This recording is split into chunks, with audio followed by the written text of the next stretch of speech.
Tendencias Agro, análisis y actualidad del sector agropecuario. Cordial saludo, bienvenidos y bienvenidas a Tendencias Agro, una sección de Territorios UNAM. Hoy con nuestro tema central, inteligencia artificial aplicada a la agricultura.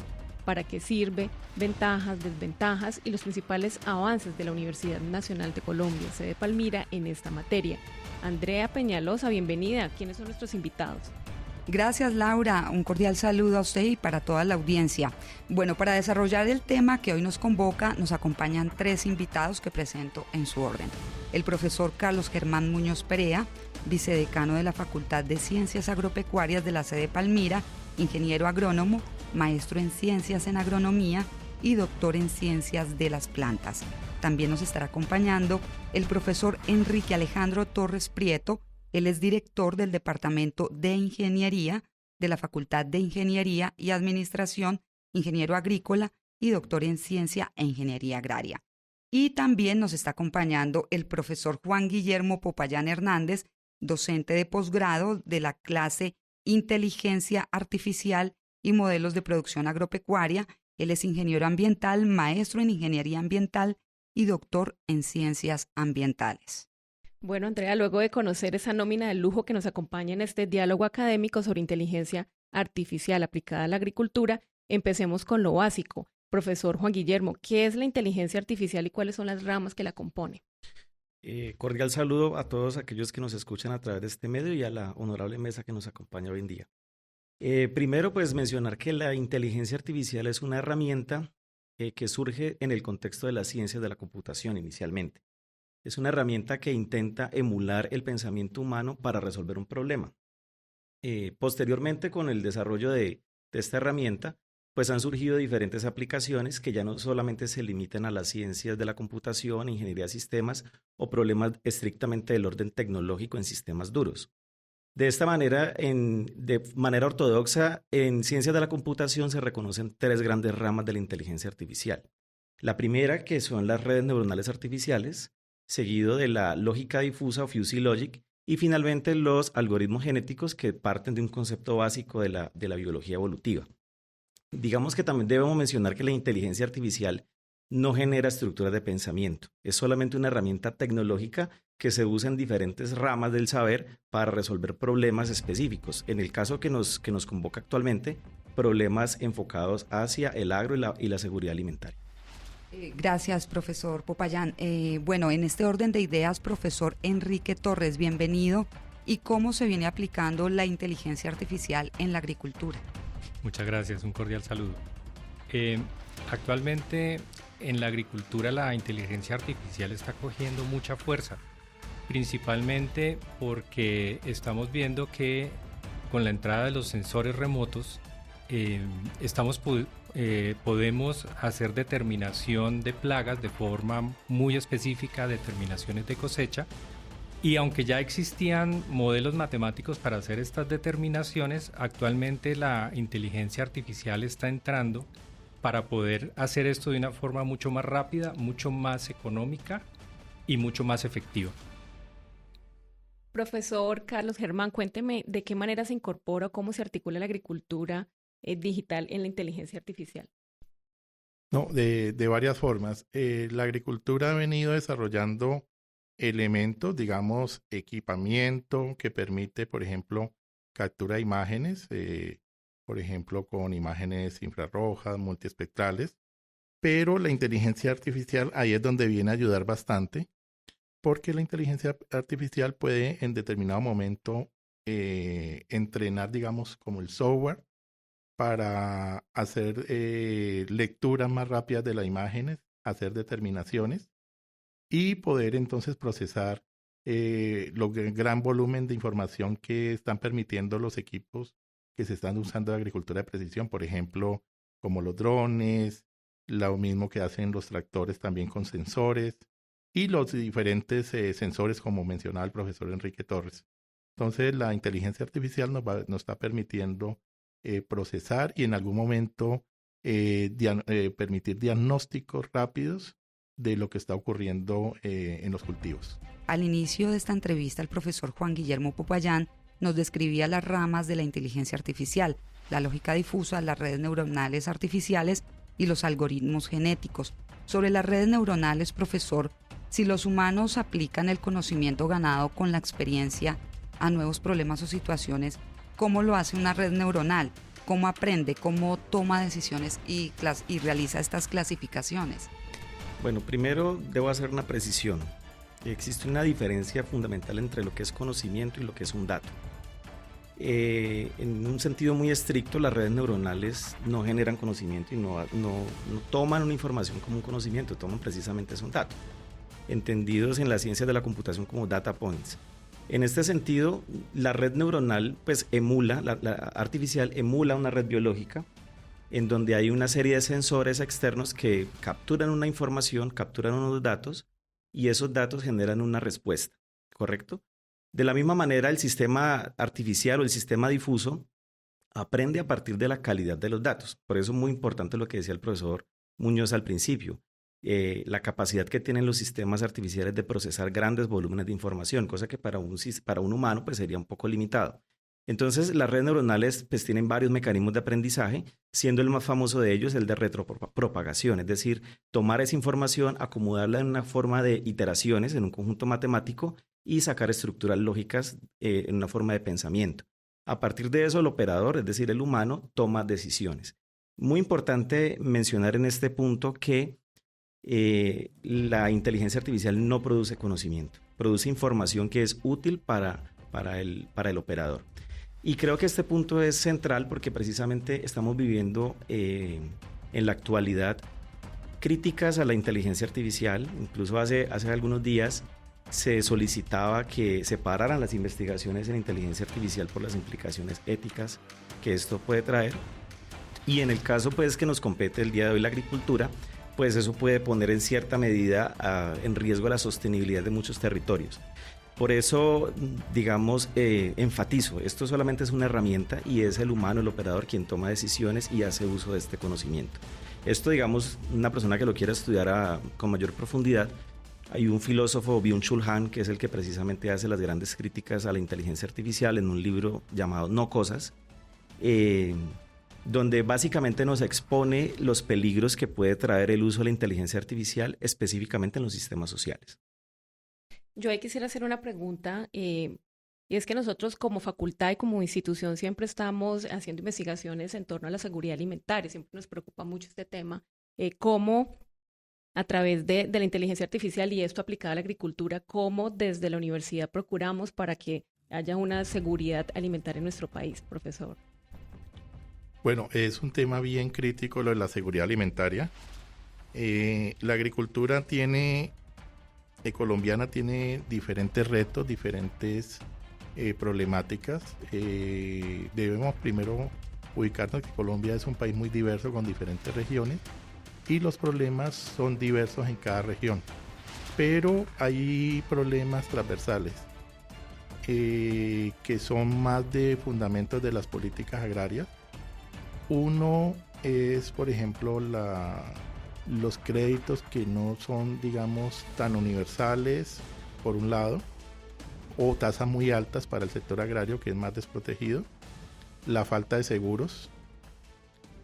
Otra problemática que está viviendo es que cada vez hay menos gente que quiera trabajar en el campo, por las dificultades que existen en el campo y además, digamos, de la problemática económica, está la problemática de seguridad, que eso es crítico en muchas regiones ha vuelto la extorsión, ha vuelto el secuestro, y eso va limitando la productividad.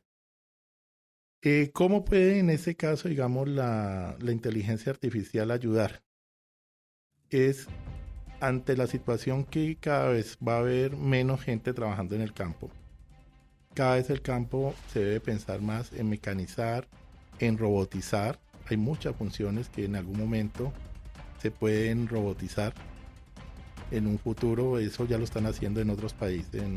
En Europa, por ejemplo, ya hay máquinas para deshiervar, para hacer diferentes funciones usando robots. Y ahí es donde entra, por ejemplo, la inteligencia artificial. Muchas veces a manejar, cuando en una granja hay diferentes mecanismos o en una producción que pueda ayudar a a manejar esta parte.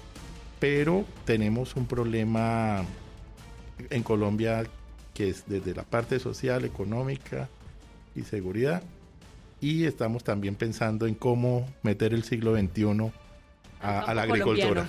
Profesor Enrique. Sí, ahí es importante tener en cuenta que nosotros estamos dentro de un modelo, digamos, de oferta y demanda. Entonces, en esos modelos de oferta y demanda es muy importante reducir los costos. Si yo logro en la producción de cualquier producto alimenticio reducir los costos, estoy permitiendo a ese agricultor, a ese ganadero, poder entrar al mercado y competir. Entonces, ahí la inteligencia artificial es muy importante porque el objetivo es ese. Como decía el profe Carlos Germán, si yo logro suplir en los sitios donde tengo problemas por mano de obra, que curiosamente Colombia es un país donde tenemos un alto nivel de desempleo, pero cuando uno va a las zonas rurales y les pregunta a los agricultores, a los ganaderos, bueno, ¿ustedes qué problemas tienen? Dicen, no tenemos mano de obra. Entonces, ¿qué es lo que necesitamos? Necesitamos tener unos mecanismos que nos los parece proporcionando la inteligencia artificial, unos mecanismos de toma de decisiones para que sean máquinas las que entren a hacer esas labores, pero esas máquinas tienen que ser más baratas que la mano de obra humana y tienen que tener un nivel de toma de decisión, y para eso es que estamos viendo que la inteligencia artificial nos puede ayudar. Ahorita el profe Juan Guillermo nos decía y nos hablaba de las redes neuronales, y ahí hay que entender que en las redes neuronales hay un proceso muy importante y es el aprendizaje. El aprendizaje de la red neuronal se realiza con datos que yo conozco que son ciertos. Por ejemplo, tomo una imagen con un sensor, con un dron, una imagen multiespectral. Pero al mismo tiempo estoy en campo tomando información y diciéndole, mire, en estos puntos de esta imagen hay un problema de un ataque, por ejemplo, ácaros. Le doy eso a la inteligencia artificial, ahorita el profe a lo mejor nos lo puede explicar un poquito mejor, se lo doy a la red neuronal. La red neuronal aprende de esa imagen y puede luego, con un set de verificación, donde yo también he tomado datos, verificar cuál es su nivel de aprendizaje. Esos niveles generalmente son altos. Entonces, cuando yo logro eso, puedo llegar a escenarios en donde yo, con un dron sencillo, vuelo un cultivo, esa imagen la proceso con una inteligencia artificial, y ya la inteligencia artificial me dice, mire, los sitios en donde tengo ataques de, como decía en el ejemplo, ácaros son estos. Y puedo tener un equipo, que puede ser también otro dron, que ya salga con esa información a hacer su aspersión en sitios localizados. Y entonces ahí estoy. Por un lado estoy reduciendo costos, estoy reduciendo también problemas ambientales, estoy reduciendo agroquímicos, estoy reduciendo exposición de las personas a los agroquímicos. Ya no tengo una persona que va y hace la aspersión, sino que directamente es un equipo el que hace la aspersión. Entonces, todo esto me puede generar, y nosotros aquí en Colombia todavía no estamos ahí, pero hacia allá queremos ir, me puede generar una reducción de costos que finalmente se va a presentar en una agricultura más competitiva. Y hacia allá es hacia donde queremos ir, una agricultura más competitiva. Y no con esto quiero decir que queremos eliminar la mano de obra, no, todo lo contrario. Queremos una mano de obra más calificada, mejor pagada, porque quien va a volar ese dron, quien va a aplicar esa inteligencia artificial, pueden ser nuestros egresados de aquí de la universidad, con unos trabajos mucho más especializados y mucho mejor pagos. Ahí estamos las facultades de ciencias agropecuarias y esta zona para apoyar todo ese desarrollo. Profesor Popayán, usted, pues el profesor Enrique nos habla sobre un tema de que nuestros agricultores logren tener ese tipo de técnicas y tecnologías. ¿Qué tan lejos estamos de ese acceso? Porque cuando uno ya ve la realidad colombiana y el campo colombiano y qué es lo que está pasando, como nos lo comentaba el profesor Carlos Germán, dice, bueno, pero ¿qué tan fácil puede ser que nuestros agricultores accedan a ese tipo de tecnología y a esos desarrollos que tenemos en la actualidad? Bueno, muy bien. Primero me gustaría mencionar algo respecto a lo que el profesor Germán mencionaba con relación a la reducción de la mano de obra.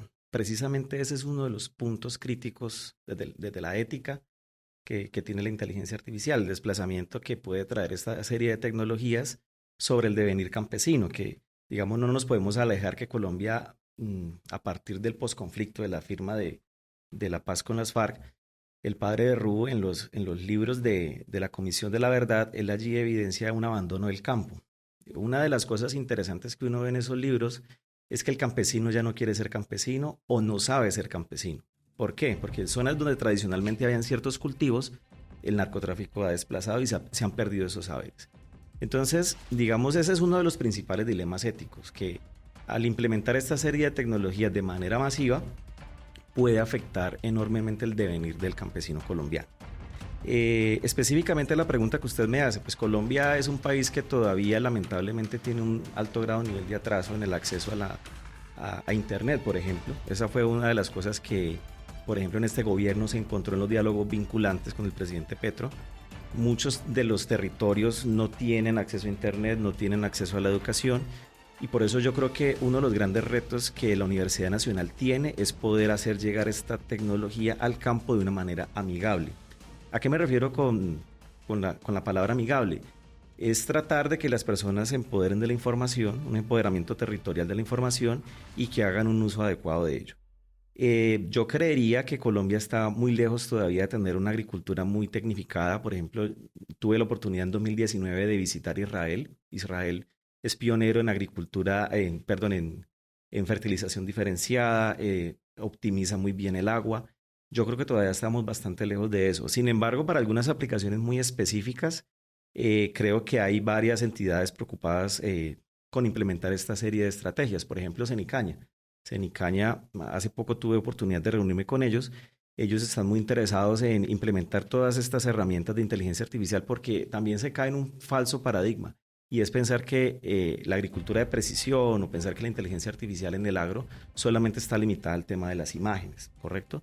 Hay cantidad de información. Por ejemplo, en Cenicaña se ha desarrollado una red de monitoreo que cuenta más o menos con 300 estaciones que están tomando constantemente información hidroclimatológica y que puede ser complementada con información que ya se tiene respecto al estado de suelo, al estado de la planta, y que le permite al agricultor tomar decisiones enfocadas a la optimización de la producción.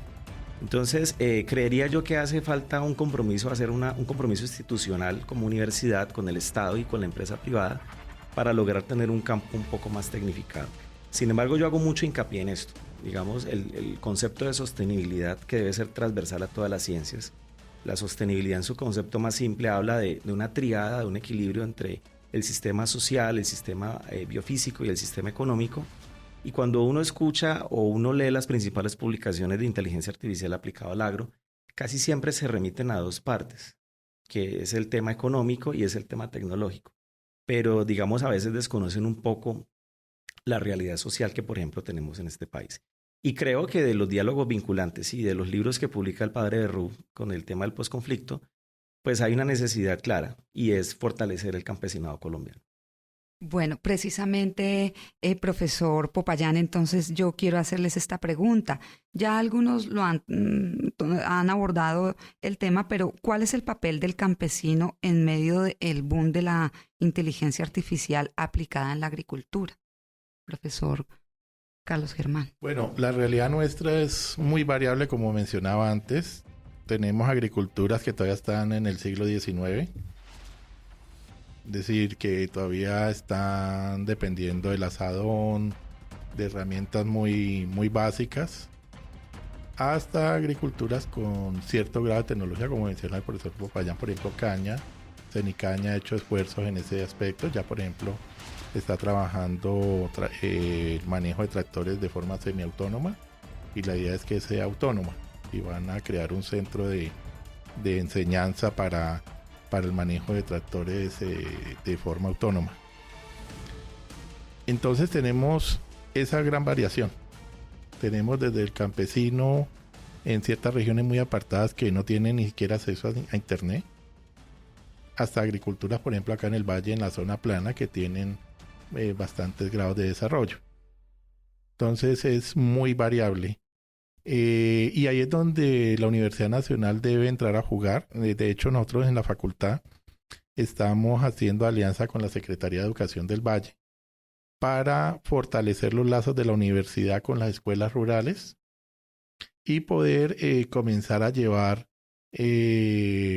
a estos estudiantes temas más actualizados, entrenarlos en agricultura de precisión, trabajarlos en áreas mismas de producción de cultivos para tecnificar, ayudar a tecnificar más el campo. Y estamos trabajando también con la ADR como la Universidad Nacional va a tener una EXEA, empresa prestadora de servicios de extensión, donde podamos hacer extensión a nivel nacional y podamos poder difundir, digamos, avances a las nuevas generaciones y hacer más atractivo el campo. Es digamos, uno de los retos que se ha buscado es mejorar la educación desde el nivel de enseñanza básica, especialmente en las escuelas rurales. Bueno, el profesor Popayán abre un tema que me parece muy importante y es el papel del nuevo campesinado, o sea, cómo los vemos, cómo vemos ese desarrollo de todo este sector en los diferentes territorios. Como lo han dicho, pues una cosa muy diferente es cultivar en el valle, otra cosa es en las diferentes zonas y en esa Colombia profunda. ¿Qué podemos decir, profesor? ¿Cuál debe ser ese papel que debe asumir la política pública y cómo vemos el campesinado desde la Universidad Nacional? Bueno, es una pregunta bien amplia. Yo pienso que lo primero es como empezar a entender la palabra campesino. Yo les preguntaba a mis estudiantes, para ustedes, ¿qué es campesino? Entonces ellos decían, no, los que viven en el campo. No necesariamente agricultor, ¿no? O sea, el que vive en el campo. Y me pareció porque muchos de ellos son de extracción rural, me pareció una muy buena definición porque realmente sí va como definiendo qué es el campesino. Yo creo que tenemos una visión un poquito, digamos, altruista de lo que es el campesino. Cuando yo lo pienso desde el tema agricultura, pienso que algo que tenemos que hacer muy importante es darle a estas personas de las zonas rurales que se dedican a la agricultura, darles una educación financiera. Eso es vital porque el mundo se mueve de esa forma. Si nosotros esperamos que en el Valle del Cauca, en la zona plana, lo llenemos de legumbres y de hortalizas, pues eso sucederá el día que esas legumbres y hortalizas tengan paquetes tecnológicos que sean más rentables que la caña de azúcar, ¿sí? De hecho, lo estamos viendo y lo hemos hablado, tal vez hablamos ahorita un poquito de eso. Estamos viendo que algunas zonas de la caña de azúcar están migrando a papaya, porque la papaya es más rentable que la caña de azúcar. Tiene un problema y es que tiene y el profe Carlos Germán nos puede hablar de eso, tiene unos problemas fitosanitarios, digamos, ahí añadidos o incrustados, que necesitamos un paquete tecnológico que lo resuelva, que no permite que tú tengas en el mismo sitio varias cosechas de papaya como sí lo permite la caña de azúcar. Pero eso ya está pasando. Entonces, si nosotros tenemos un campesinado que pueda entender cómo funciona el mundo de forma económica, que ellos puedan entender que sus cultivos deben ser rentables, que tengan asistencia para acceder a esos paquetes tecnológicos. Yo creo que ahí la Universidad Nacional, esta sede en particular, juega un papel muy importante y lo hemos hecho con variedades de cilantro, con variedades de ganado bovino. Creo que también tenemos algo en zapallo, bueno, ajíes, tomates. Ají, tomate. Pero llegar hasta generar los paquetes tecnológicos, y esos paquetes tecnológicos, como lo decía el profesor Popayán, tienen que tener varios componentes. Tienen que tener un componente económico, o sea, tiene que ser rentable, tiene que tener un precio por debajo del precio de venta, o sea, el precio de producción. Tiene que tener un componente social, y ese componente social va también ligado al precio, porque si yo tengo un buen precio, un buen margen de precio, puedo pagar buenos salarios, y eso es lo que vemos en el campo. Tenemos muchos salarios que ni siquiera llegan a ser el salario mínimo. Pagan el jornales de 35,000 pesos por 8 horas de trabajo arduo. Entonces necesitamos productos muy competitivos que permitan tener buenos salarios. Y ahí la inteligencia artificial, que era nuestro tema, creo que es importante. Pero adicional, necesitamos esos paquetes tecnológicos que estén de la mano de unos desarrollos en conservación. O sea, que conserven nuestros suelos, nuestras aguas, nuestra biodiversidad. Y ahí, eso todavía no está pasando, pero creo que va a pasar, es que la inteligencia artificial que logra mayores capacidades de memoria que la que nosotros tenemos como humanos, mayores capacidades de procesamiento que las que nosotros tenemos como humanos, van a permitir algunas cosas que son los sueños de la agroecología. Por ejemplo, vamos a poder tener cultivos mezclados porque ya no vamos a hacer nosotros con nuestro cerebro previendo todas las actividades que tenemos que hacer para sacar bien ese cultivo, sino que vamos a tener máquinas que van a estar tanto de procesamiento como de acción, que van a permitir que se hagan todos esos procesos diferenciados que nosotros no somos capaces y nos hemos ido por eso por el monocultivo. No somos capaces de procesar toda esa gran cantidad de información y por eso trabajamos en cultivos únicos que llamamos monocultivos. Pero la inteligencia artificial, y yo creo que es uno de los grandes paradigmas que nos van a ayudar para poder afrontar ese problema ambiental y social que estamos viendo actualmente, es poder hacer unos manejos mejores desde el punto de vista social, desde el punto de vista económico y desde el punto de vista ambiental. Bueno, profesores, para ir cerrando este diálogo, yo quisiera preguntarles cuáles son los proyectos que desde la Universidad Nacional venimos liderando en todo este sector de la inteligencia artificial pensada en agricultura, profesor Popayán. Bueno, yo soy profesor catedrático de la sede y me he vinculado al grupo de investigación de escuelas agrobiológicas que lidera el profesor José Manuel Peláez. Desde allí, digamos, en algún momento propusimos esta asignatura y otras adicionales que consideramos complementan un poco la aplicación de estas tecnologías, porque digamos, esto cada semana cambia, cada semana hay un paquete nuevo, y todas las personas que nos venden estas tecnologías nos dicen este es mejor que el otro. Al final uno queda en un mar de conocimiento, como decía Stanislao Zuleta, con 1 centímetro de profundidad. Proyectos específicos que nosotros hayamos adelantado, tuvimos uno muy interesante en el contexto de la asignatura con café. Se decía una estimación de la fluorescencia del café, el estudiante Andrés Unigarro en la maestría en Ciencias Agrarias. También tuvimos un proyecto muy interesante en la época de pandemia, cuando teníamos que dar las clases de forma remota. Tuve un estudiante de geomática de la Universidad Nacional C de Bogotá. Fue un tema bien interesante, al cual tenía cierto grado de arraigo porque se ejecutó en el departamento del Huila. El estudiante intentaba determinar cuál era la oferta hídrica del departamento del Huila. Ustedes saben, allá hay una presencia fuerte con el tema de arroz, un cultivo que requiere muy buena calidad y cantidad de agua. Ese proyecto fue muy interesante. El estudiante luego lo envió a un evento internacional precisamente de cambio climático, porque la inteligencia artificial pues también está analizando los escenarios de cambio climático y está analizando cómo la agricultura pues contribuye a este fenómeno y desde la agricultura también cómo se puede mitigar. Y un proyecto que, bueno, ese proyecto lamentablemente no tuvo mucho asidero, pero lo estamos trabajando por amor a la causa. Es un proyecto con Aguacatejas precisamente en el municipio de Sevilla. En Sevilla se está dando un fenómeno bien interesante y es que hay una transición del cultivo del café a cultivo hacia aguacate. Entonces allí básicamente lo que queremos analizar es cómo influyen las variables del suelo, las variables hidroclimatológicas sobre la productividad del café, del aguacate, combinado pues con el manejo que se le está dando al cultivo en esta zona, ¿no? Básicamente por una preocupación que hay, digamos que surge de la ciencia de la sostenibilidad, y es comprender cómo se están dando esa transición de cultivos en los escenarios climáticos, ¿no? Por ejemplo, hay ciertas zonas en donde, como decía el profesor Enrique, están enseñadas a monocultivo y digamos por variaciones económicas, tecnológicas, pues hay la necesidad de hacer una transición. Entonces también cómo están respondiendo los ecosistemas y cuáles son las presiones que se hacen específicamente sobre el recurso hídrico, ¿no? Entonces estos son una serie de proyectos que se han implementado.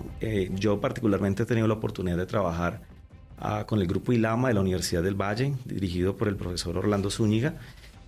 Allí tuve la gran oportunidad de participar en un proyecto que él trabajó con Ginebra, el municipio de Ginebra, en donde él entrelazó no solamente el tema de agricultura de precisión, sino también la formación de lo que hablamos ahora, ¿no? Del campesino.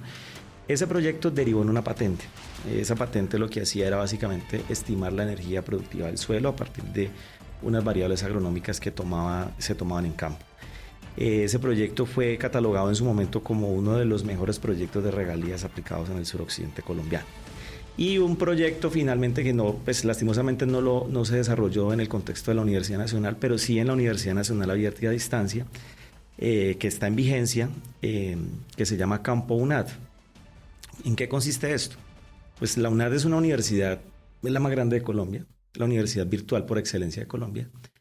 Y curiosamente es virtual, pero la mayoría de nuestros estudiantes son del campo, ¿cierto? Y tienen diferentes limitaciones para acceder a un simple computador o a una buena red que les permita hacer sus trabajos.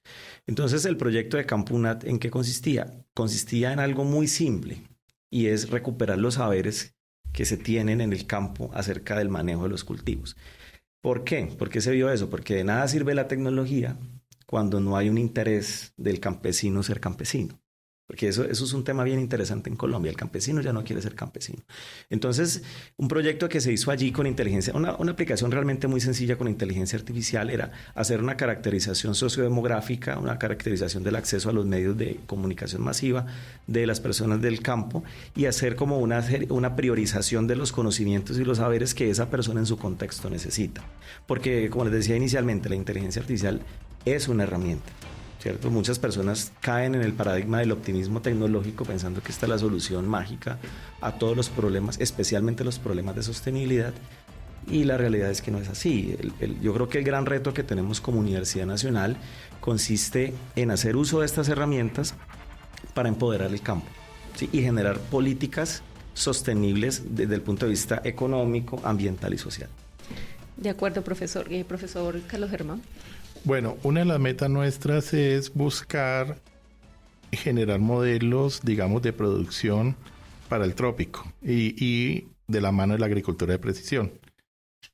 Con tal sentido, en la Facultad de Ciencias Agropecuarias hemos adquirido unos equipos, unos drones que nos permiten fotogrametría con cámara multiespectral, cámara térmica y cámara RGB.